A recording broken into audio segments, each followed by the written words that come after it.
नमस्कार मित्रांनो, अंकगणिती श्रेणीचं सराव संच 3.4 ला आपण सुरुवात करत आहोत। सराव संच 3.4 मध्ये अंकगणिती श्रेणीचे उपयोजन म्हणजे त्याचे उपयोग कशा पद्धतीचे असतील अशी भरपूर उदाहरणं आपल्याला या ठिकाणी दिलेली आहेत। म्हणून त्याच्यातलं पहिलं उदाहरण आपण या ठिकाणी घेऊया।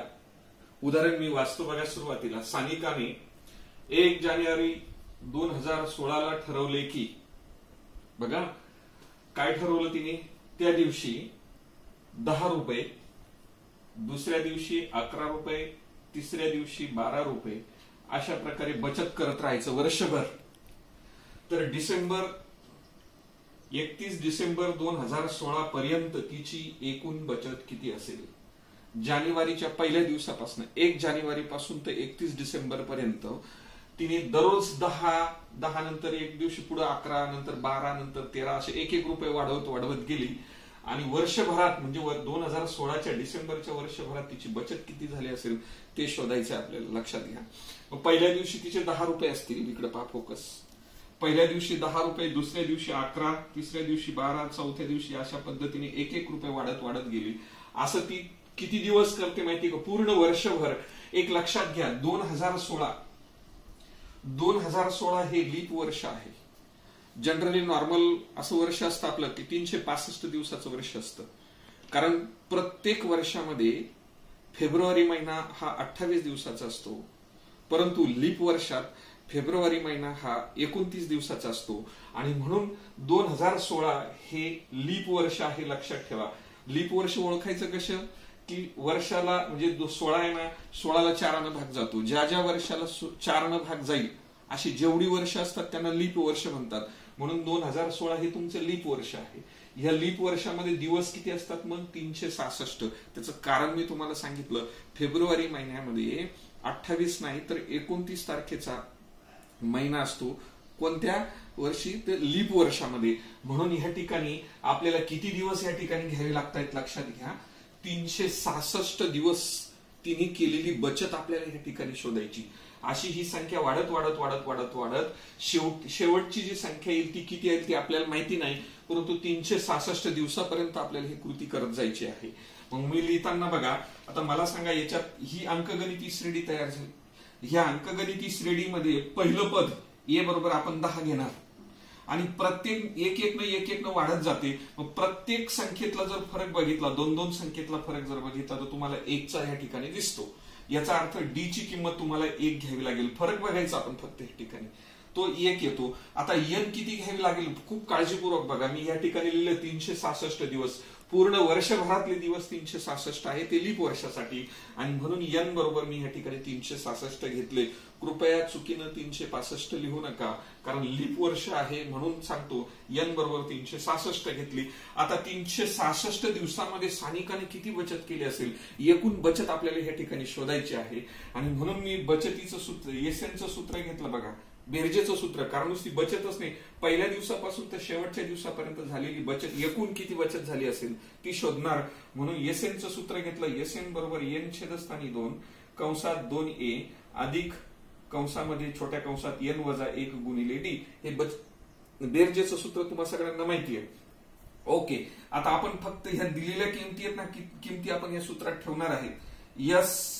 एन म्हणजे 366 बरोबर, पुन्हा एन म्हणजे 366 भागिले 2, हा 2 जसाच तसा। ए तुमचे इथे 10 आहेत, ते 10 या ठिकाणी घेतले, अधिक कंसामध्ये चाललो पुन्हा एन वजा 1, एन म्हणजे 366 ते उचलले तिथे लिहिले, तुमचा वजा 1 जसाच तसा गुणिले डी ची किंमत तुमची 1 आहे।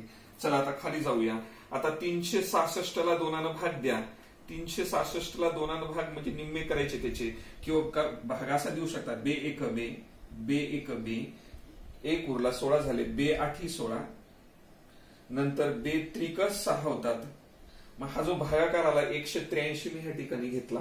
आता यांचा गुणाकार करा, 10 ला 2 ने गुणलं, 10 दुनी 20 झाले। आता 366 मधून 1 वजा केल्यानंतर 365 येतो, है की नाही? आणि त्याला गुणिले पुढचा 1 आहे, हा फरकातला डी ची किंमत 1 होती, तो 1 जसाच तसा आहे। 1 ने गुणल्यावर काही फरकही पडत नाही। बघा 183 मी ह्या ठिकाणी घेतले, कंसातले 20 जसेच्या तसे, आणि 365ला एकानं गुणल्यानंतर 365 जसेच्या तसे. आता कंसातली क्रिया आपण या ठिकाणी करणार आहोत. 365 मध्ये 20 मिळाल्यानंतर 385 होतील, लक्षात ठेवा. आणि 385 गुणिले तुमचे 183 हा गुणाकार 3 अंकी संख्येचा गुणाकार आहे. तुम्ही 10वीचे विद्यार्थी आहात. गुणाकार कसा करावा ही सांगण्याची काही गरज मला वाटत नाही, म्हणून मी गुणाकार न करता तुम्हाला डायरेक्ट सांगतो. 183 गुणिले 385 चा गुणाकार 7455 येतो. तुम्ही प्रत्यक्षात गुणाकार बाजूला जाऊन करा, नंतर तो येतो 7455. मग हे 7455 काय आले? यस 366. 366 दिवस पूर्ण वर्षभरामध्ये सानिकाने केलेली ही बचत आहे. वर्षाच्या शेवटी जमा झालेली रक्कम म्हणजे काय? तुमची 70,455 रुपये. लक्षात घ्या, 70,455 रुपये तिची वर्षाची बचत आहे. थांबव. ओके बाळांनो, दुसऱ्या उदाहरणाला आपण या ठिकाणी सुरुवात करत आहोत. दुसरं उदाहरण बघा. एका गृहस्थाने 8,000 रुपये कर्जाऊ घेतले. किती घेतले? 8,000 रुपये कर्जाऊ घेतले. आणि 8,000 कर्ज घेतल्यानंतर त्याला 1,360 रुपये व्याज द्यावं लागलं. पहा, 8,000 घेतले, त्याच्यानंतर 1,360 रुपये त्याला वर्षभराने व्याज द्यावं लागलं. प्रत्येक हप्ता आधीच्या हप्त्यापेक्षा 40 रुपयांनी कमी कमी कमी होत गेला. आधीचा हप्ता जो असेल ना त्याच्यापेक्षा पुढचा हप्ता द्यायचा तर 40 न कमी करायचा, त्याच्या पुढचा 40 न कमी करायचा. असं करत करत करत करत त्याला 12 हप्त्यात पूर्ण रक्कम नील करायची. 12 हप्त्यात ती रक्कम भरायची आहे त्याला. तर त्याने दिलेला पहिला व शेवटचा हप्ता किती असेल? स्टार्टिंगचा जे पहिला जो हप्ता होता तो कितीचा आणि शेवटी जो भरला तो हप्ता कितीचा होता हे आपल्याला ह्या ठिकाणी शोधायला सांगितलं. एकदा लक्षात घ्या, उदाहरण काय सांगतं बघा. त्याने कर्ज किती घेतलं तुमचं? 8,000 रुपये. 8,000 कर्ज घेतलं. एका वर्षात त्याला 1,360 रुपये व्याज द्यावं लागलं. म्हणजे त्याला रक्कम जी द्यायची ती परत जी करायची, त्याने घेतलेले 8,000 आणि त्याच्यावर झालेलं व्याज 1,360 आहे की नाही? 1,360 आणि 8,000 एवढी रक्कम म्हणजे किती झाली ती एकूण रक्कम? एकूण परतफेड करायची तिची 8,000 अधिक 1,360 म्हणजे एकूण 9,360 रुपये त्याला वर्षभरातून त्या गृहस्थाला वापस करायचे. तर पुढे काय झालं बघा. 9,360 ही एकूण परतफेड करण्याची रक्कम आहे. आणि हप्ता देताना प्रत्येक हप्ता 40 न कमी करत जायचा आहे आपल्याला. आधीच्या हप्त्यापेक्षा पुढचा हप्ता 40 न, म्हणजे याचा अर्थ जो डी तो फरक आहे, हप्त्यातला फरक, तो आपल्याला हे ठिकाणी 40 घ्यायचा. परंतु याला वजा चिन्ह का आलं माहितीये का? कमी करायचा. प्रत्येक हप्ता कमी करतोय. कमी शब्द आला म्हणून आपण हे ठिकाणी वजा चिन्ह दिलं, लक्षात ठेवा. प्रत्येक हप्ता ह्या ठिकाणी दिलेले 40 न कमी करू म्हणून मी वजा 40 घेतलं. पुन्हा पुन्हा ह्या ठिकाणी जोर देऊन तुम्हाला सांगते, उदाहरण अतिशय महत्वाचं आहे. आणि ही जी रक्कम परतफेड करायची आपल्याला किती हप्त्यामध्ये द्यायची? 12 हप्ते सांगितले, म्हणजे 12 महिन्यातनं द्यायचे, म्हणजे 12 हप्ते आपल्याला सांगितले. म्हणून हप्त्याची संख्या जी आहे ती 12 आली. आणि म्हणून एन बरोबर किती झाली तुमची? 12. मग 12 हप्त्यात जी रक्कम पेड करायची, परत करायची, ती रक्कम आहे तुमची 9,360. म्हणजे 9,360 रुपये पेड करायचे 12 हप्त्यात. म्हणून त्याला आपण S12 असं म्हटलं. म्हणजे S12 म्हणजे 12 हप्त्यात जमा झालेली एकूण रक्कम, नाही का? हे बेरजेचं चिन्ह आहे. S12 हे लक्षात घ्या. S12 बरोबर 9,360. आपण ही जी रक्कम होती ना ती ह्या ठिकाणी घेतली, त्याला S12 असं म्हटलेलं आहे. आता आपण बेरजेचं सूत्र वापरणार आहोत. बेरजेचं सूत्र SN बरोबर N छेदस्थानी 2 कंसात 2A अधिक N वजा 1 गुणिले D. ह्या सूत्रात आपल्याला ह्या ठिकाणी किंमत टाकायची. पहा, S घेतला, N तुमचा 12 आहे तो लिहिला पुढे, बरोबर. पुन्हा N म्हणजे तुमचा 12 आहे तो घेतला, छेदस्थानी 2 कंसात 2A जसाच्या तसा, आहे की नाही? याची किंमतच माहित नाही तुम्हाला. पुढचा N वजा 1, N म्हणजे तुमचा 12 आहे वजा 1 गुणिले D. इथं बघा D आहे. D ची किंमत तुमची वजा 40 आहे. इथे ती वजा 40 मी ह्या ठिकाणी घेतली. फक्त तुम्हाला कुठल्या कुठल्या किमती माहिती आहेत?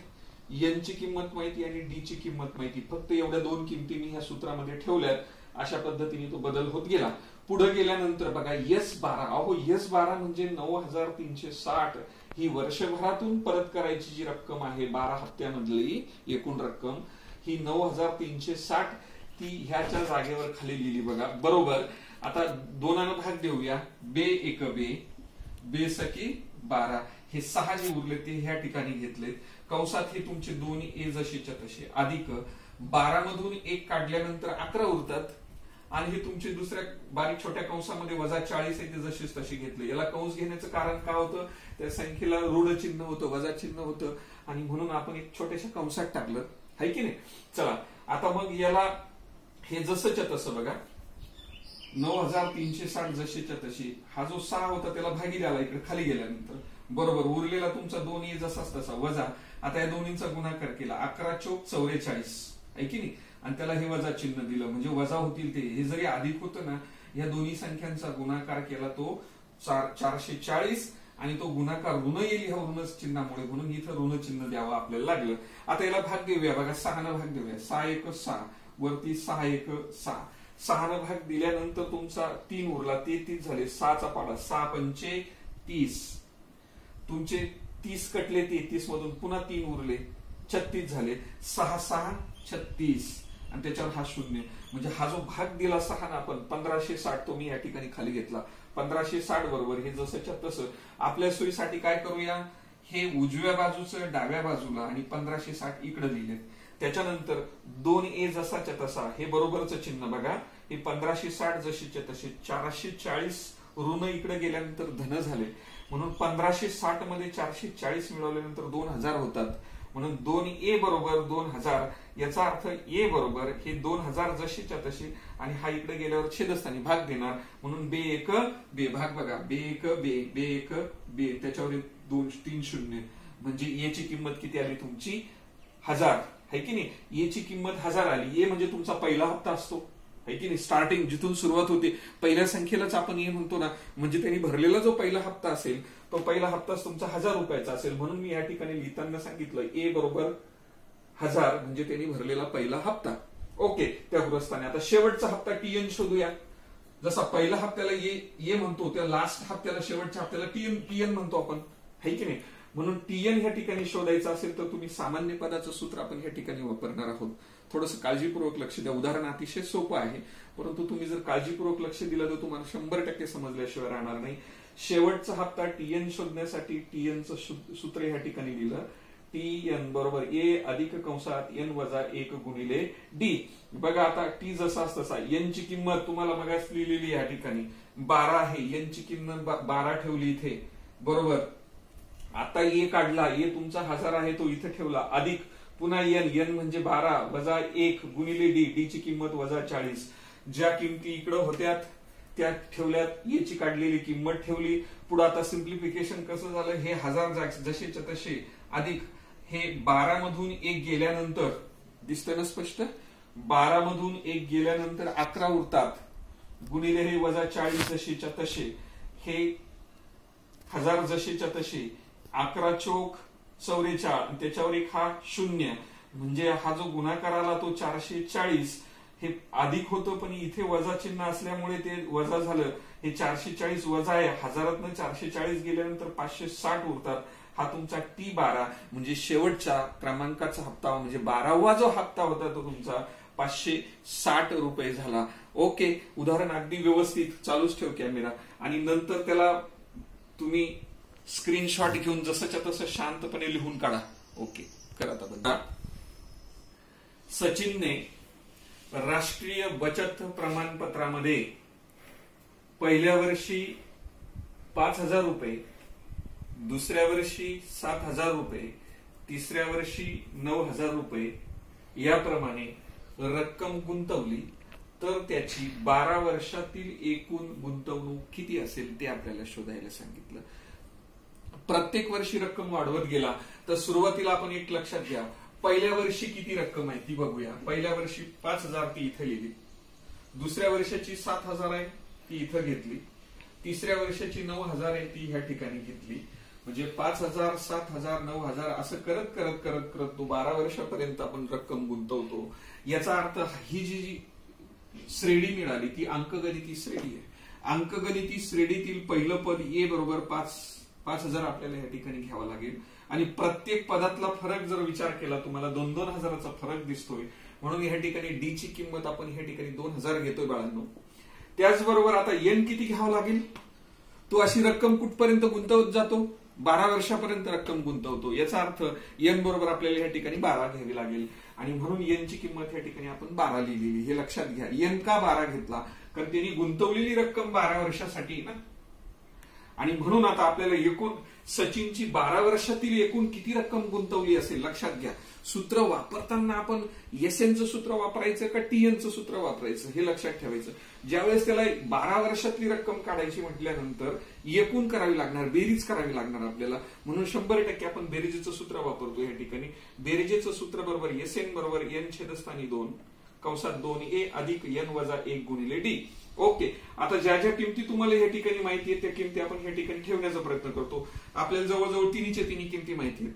ए ची किंमत माहिती, डी ची किंमत माहिती, एन ची किंमत माहिती. एसएनचं सूत्र लिहिल्यानंतर एस बरोबर एन जिथे असेल तिथे 12 ठेवणे बरोबर. एन पुन्हा 12 ठेवा, 12 छेदस्थानी 2 कंसात आता 2 इथे ए म्हणजे तुमची 5000 रक्कम आहे. ही 5000 मी आता कंसात ठेवली बघा, नाही तर ते 2500 दिसले असते जर कंस नसता लिहिला तर. म्हणून कंसात घेतली ती 5000 अधिक आता इथे पुन्हा एन वजा 1. एन तुमचा 12 आहे, तो 12 घेतला वजा 1 गुणिले डी. डी ची किंमत तुमची पुन्हा या ठिकाणी 2000 आहे, ती या ठिकाणी ठेवली. ओके, आता पुढे जाताना आपण काय करू, इथं भाग देऊ शकतात. बे एक बे सकी 12 म्हणजे हे 6 जे आले ते या ठिकाणी लिहिलेत बघा मी 6. ओके, आता कंसात काय झालं, कंसातला गुणाकार करूया. 5000ला 2 ने गुणा, 5 दुने 10 आणि त्याच्यावर 3 शून्य, 10 आणि त्याच्यावर 3 शून्य म्हणजे 10,000 आले. अधिक 12 मधून 1 वजा केल्यानंतर तुमचा 11 येतो, तो पुन्हा कंसात लिहिला आणि कंसाच्या बाहेर तुमचे 2000 येते, जशीच तसे ठेवलेत. ओके, हे 6 जशीचे तसे, 10,000 जशीच्या तसे, हे अधिकचं चिन्ह, यांचा गुणाकार करा. 11 दुने 22, 22 वरती 3 शून्य ठेवा पुन्हा म्हणजे 22,000. 22,000 हे 10,000 मिळवले. 22,000 अधिक 10 म्हणजे तुमचे 32,000 झाले. 32,000ला हे बाहेरच्या 6 न गुणायचं आपल्याला. 32 किती होतात, 6 दुने 12, 12शी 2 हातच्याने आला 1, 7 त्रिक 18, 18 हातच्याचा 1 19 म्हणजे 192 वरती हे 3 शून्य ठेवा म्हणजे किती झाले, 1,92,000. लक्षात ठेवा 12 वर्षात त्यांनी केलेली गुंतवणूक किती होती, 1,92,000. म्हणून खाली लिहिलं मी, सचिनची एका वर्षातील गुंतवणूक बरोबर 1,92,000 रुपये आहे. ओके, चौथं उदाहरण. एका नाट्यगृहात खुर्च्यांच्या एकूण रांगा 27 आहेत. पहिल्या रांगेत 20 खुर्च्या, दुसऱ्या रांगेत 22 खुर्च्या, तिसऱ्या रांगेत 24 खुर्च्या, याप्रमाणे सर्व खुर्च्यांची मांडणी केलेली आहे. तर 15व्या रांगेत एकूण खुर्च्या किती असतील आणि नाट्यगृहात एकूण खुर्च्या किती असतील बघा. अशा खुर्च्यांची रांग लावलेली. पहिल्या रांगेत 20, त्याच्या पुढची रांग 22, त्याच्या पुढची रांग 24, नंतर 26, अशा पद्धतीने 2-2 खुर्च्या वाढत वाढत गेल्या आणि एक नाट्यगृह आहे जणू काही या ठिकाणी अशा पद्धतीने मांडणी केलेली आहे. आणि मग तेच लिहिलं मी बघा, पहिल्या रांगेमध्ये 20, नंतर 22 आहे, 24 आहे, अशा पद्धतीने क्रमिका आपल्याला या ठिकाणी मिळाली. याच्यावरून आणि रांगा किती सांगितल्यात खुर्च्यांची, 1, 2, 3 अशा खुर्च्यांच्या रांगा सुद्धा 27 आहेत नाट्यगृहामध्ये. आणि म्हणून एकूण रांगा 27 लिहिल्यात. या ठिकाणी ए म्हणजे हे पहिली संख्या घेतो आपण. डी म्हणजे फरक, 2-2चा फरक आहे बघा प्रत्येक ठिकाणी. ह्या ठिकाणी फरक स्थिर असतो आणि म्हणून डी तो 2 घेतला.